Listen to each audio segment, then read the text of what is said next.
Hey guys, welcome to our shoe review by Gingerbread Man Running Company. I am Luke. And I'm Zach. And this is our shoe review of the Freedom 3 by Saucony. As always, if you enjoy our reviews, please like and subscribe so we can keep getting out the content that you guys like. Thank you to everyone that voted. This was the closest, I think, right? The closest vote we've had so far between the Saucony Freedom 3 and the Glycerin 18. So it was kind of cool. It only came down to like one or two different votes over the span of Facebook and Instagram. There was actually a tie, I think, on Instagram. Yeah, it was tied on Instagram, and this shoe was ahead by 2 votes on Facebook when we called it. Like as we got close to the end of it, it was only by 1 or 2 votes. So yeah, thank you for everyone that voted. We appreciate your engagements, and here we are with the Freedom 3. If you know me, I'll be honest.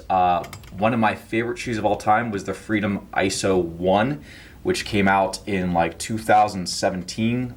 So it's been a hot minute. It might have been in 2016 actually. Way before my time here. Yeah. But it's been around for a while. They typically go with an 18-month cycle, so the 3 does not mean it's only been around for 3 years. I love the fact that the Freedom ISO 1 was a 4mm drop shoe that was in the medium weight size that you could also go the full distance in the marathon in, and it became the marathon shoe that I ran for Pittsburgh, Virginia Beach, Boston, and a bunch of different races that just treated me well. The 3 is a continuation of that, and I think that they did a lot of changes on this, so I'm going to go over it rather quickly. The first thing is the new Power Run Plus foam.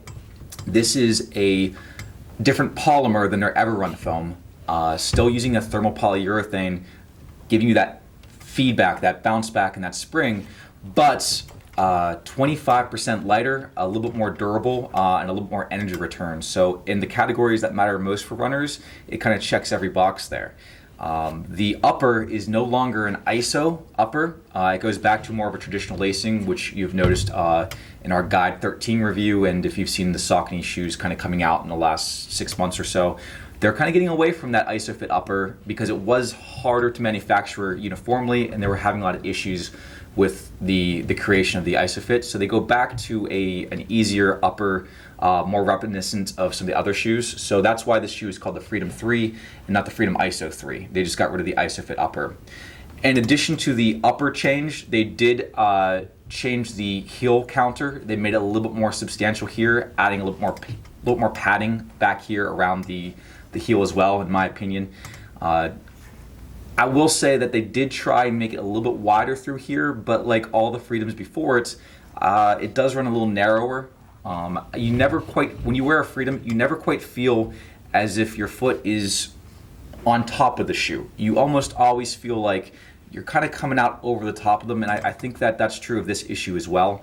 That's something that can be a little bit odd when you're first putting the shoe on, but after a mile or two and your foot starts to kind of move in the shoe, you don't really notice it after that. I've never had any blisters, I've never had any rubbing, but that's something that I feel like is true of this one that is fair of the previous models as well. Not necessarily a ding or a con, but something to kind of pay attention to if that's something that you are interested in. Specs wise go, they did drop the price of this guy from $160 down to $150. The other cool thing about this new foam is that it's actually cheaper to manufacture as well, so it cuts $10 off of the new model. It's a 4mm drop for guys. I'm going to cheat. For guys coming in at 8.4 ounces, women 7.8. So again, it does weigh a little bit less than the predecessor. And again, a neutral foot type for somebody that's looking for a not pronation, not a corrective shoe, not a stability shoe. It's not very stable at all. So if you are somebody that does need a little bit more support, this guy probably isn't for you. The more supportive the heel structure is kind of nice, but still it's not for somebody that tends to pronate a lot or have a lot of issues. Cushioning wise, this is a nice kind of little sister, I feel like, to the Triumph. If you want something a little bit more substantial in the forefoot or a little bit more holding your foot wise, holding it tight, maybe go that direction. But if you're looking for a lighter weight option that you can kind of power through the miles and get up on your toes, the energy return on this guy does a good job of that. Zach, you wore this shoe, the new version, the 3, a little bit, right? I wore it for Spike Night here at the store, and I can say that, like, as far as even a shoe, if you wanted just to wear it, not just running it. It was a comfortable shoe for the 12 hours I was on my feet that day. I didn't have any foot fatigue. I did feel like I was coming over it. That was one of the things I did mention, even to the Saucony rep when he was here, that I felt a little bit over it, but it was still very comfortable once I got used to it. It was just so soft. The one comment that I've gotten out of people trying it on, the shoelaces feel gummy. Okay. Like, they feel hollow, like they're using more lace than needs to be necessary. Okay. This is the old model here, and you can see that they did change the lace, actually. I didn't even think about that, but yeah, they've gone to more of an oval lace. I'm not a huge fan of oval laces, to be honest with you. I kind of like the ribbon laces that the older one had. Yeah. I didn't actually think about that at all, but that is something. Feeling. Yeah, that is something that I guess that's good input there. It feels like gummy worms. It's the best way I can put it.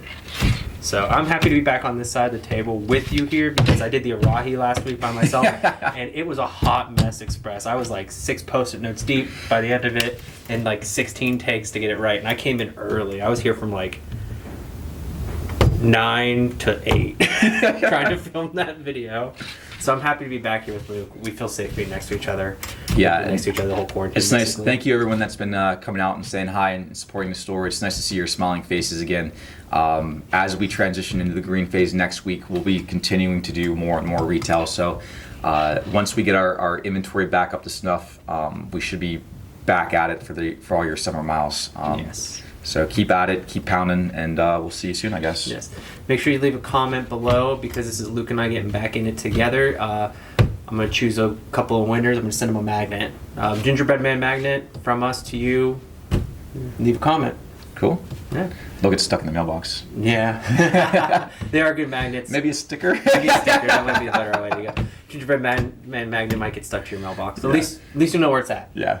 So we appreciate it, everybody. Thank you again.